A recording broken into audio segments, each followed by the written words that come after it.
In Illumina, amplification is performed by, we call it as solid phase PCR, where these fragments are amplified on glass slides. The amplified same fragments which are amplified, they make up those what we call them as clusters. So we have a large number of clusters, around 40 million on those slides, and where we can have over 1,000 copies of each single fragment in each cluster.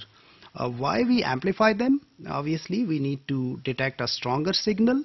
So in order to have that, we need to amplify them. So this is obviously the one step which is kind of additional step in these next generation sequencing machines. Let's recall the amplification in Illumina. We have seen that the fragments, they get attached to the base of the slide with what we call them as adapters, and then these adapters on the other side, they are complementary to the primers which are also located to some neighboring positions. So then those primers, they attach or they hybridize with these adapters, and then they amplify the fragments in an arrangement which we call it as a bridge amplification. So a lot of bridges, then later on returns different clusters. So we have these all clusters which are representing the amplified copies of those single molecules.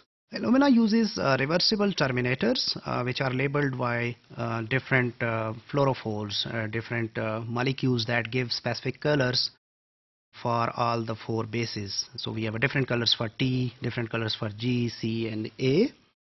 So here we see the terminators. Terminators are special nucleotides.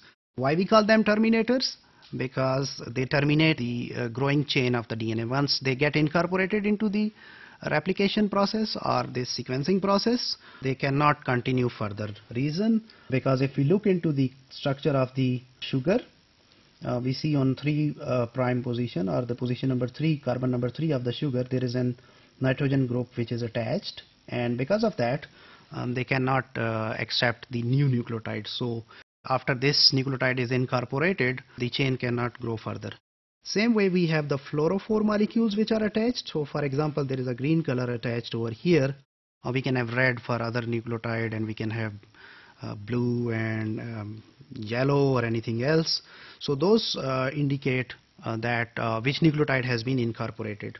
So here is the terminator after the fluorophore molecule is been removed, as well as the termination group is also removed.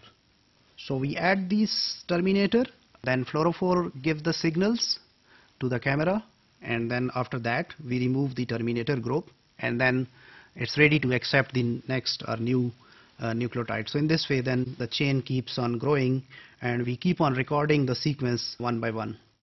So in Illumina we process all 4 labeled terminator nucleotides which are differentially labeled with different fluorophores.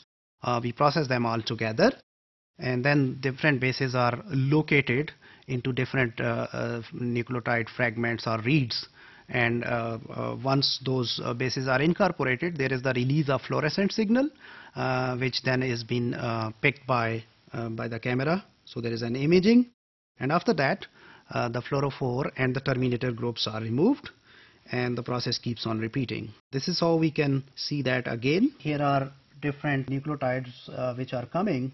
We see that these nucleotides, they get incorporated into these reads, and in the next step we see that fluorophore, after generating the signals, they are ready to being relieved. So fluorophores are gone, and then obviously the terminators are removed, and we see that these 3 reads then are ready to accept flow of next 4 bases. Again the fluorophores are removed, and cycle continues. So let's see how camera sees them. So here in these diagrams we are focusing on 2 clusters. Number 1 is this guy at the top, and number 2 is this one.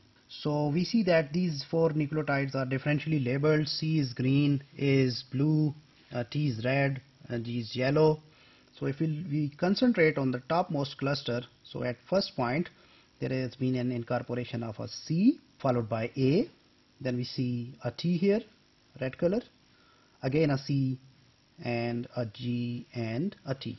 So that is how this sequence has been read. And in the bottom cluster we see there is a continuous incorporation of C's.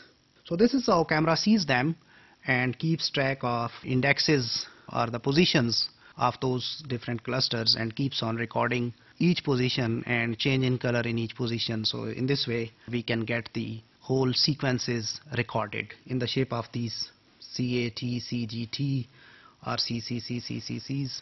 These are actually the reads which are in the end produced. So in the end we conclude that Illumina performs sequencing by synthesis reactions using terminator nucleotides which are differentially labeled with different fluorophores.